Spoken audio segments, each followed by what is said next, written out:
Galau lah ni pun cik. Kulumbai, ani munga thorana bu thagu sumthari ang brenong gega sule gamini ang bu thagu pharayo ani pharasalin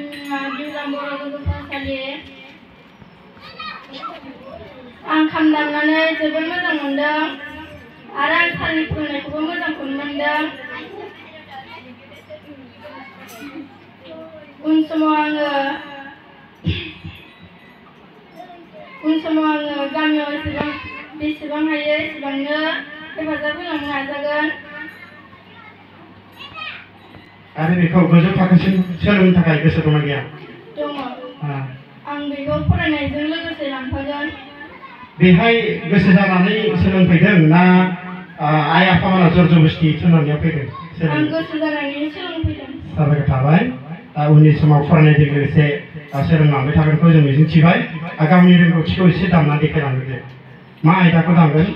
बेखौ खोन्थालांदो एसे मोसालांनो दे दामदो दे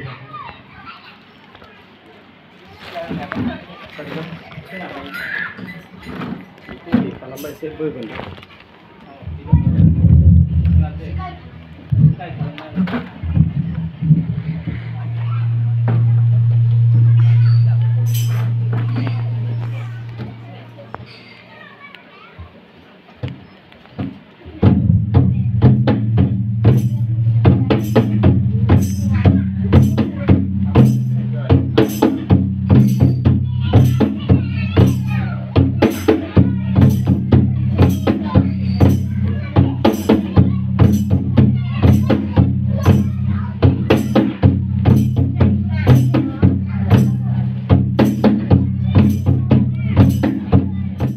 खुलुमबाय गासैखौबो रायजो राजा आइ आफा बिदा फंबाय गासैखौबो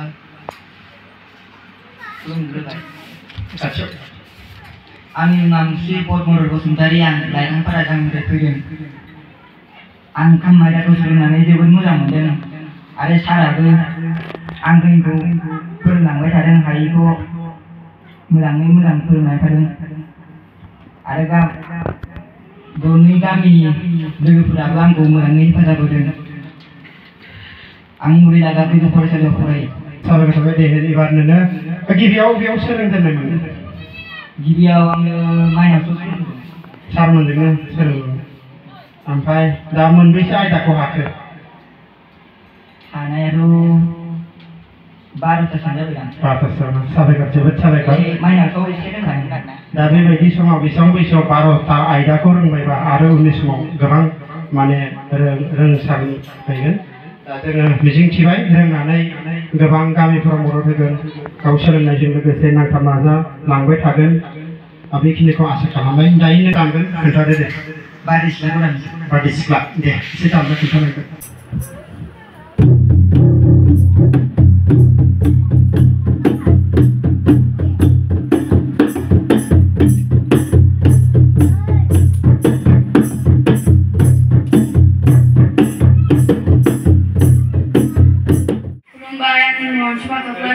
आं ब्रेनम गेरेजुलि फैदों आंनि फरायसालिनि मुङा एकाडेमि आं थाखो 9आव फरायो आं खाम आयदाखौ सोलोंनानै जोबोद मोजां मोनदों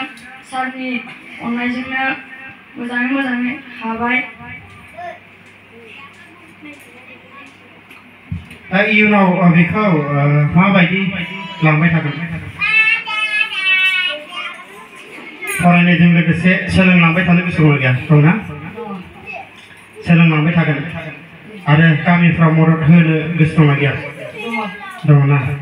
दा सम मोनोबा गामिफ्राव मदद होनांगोन आरो फरायनायजों लोगोसे गोजौ थाखो जेरै PhD डक्टरेट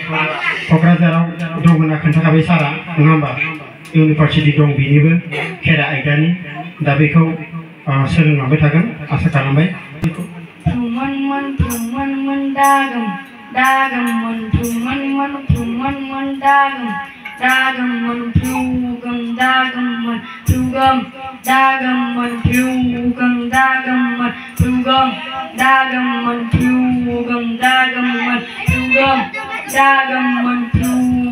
Dagam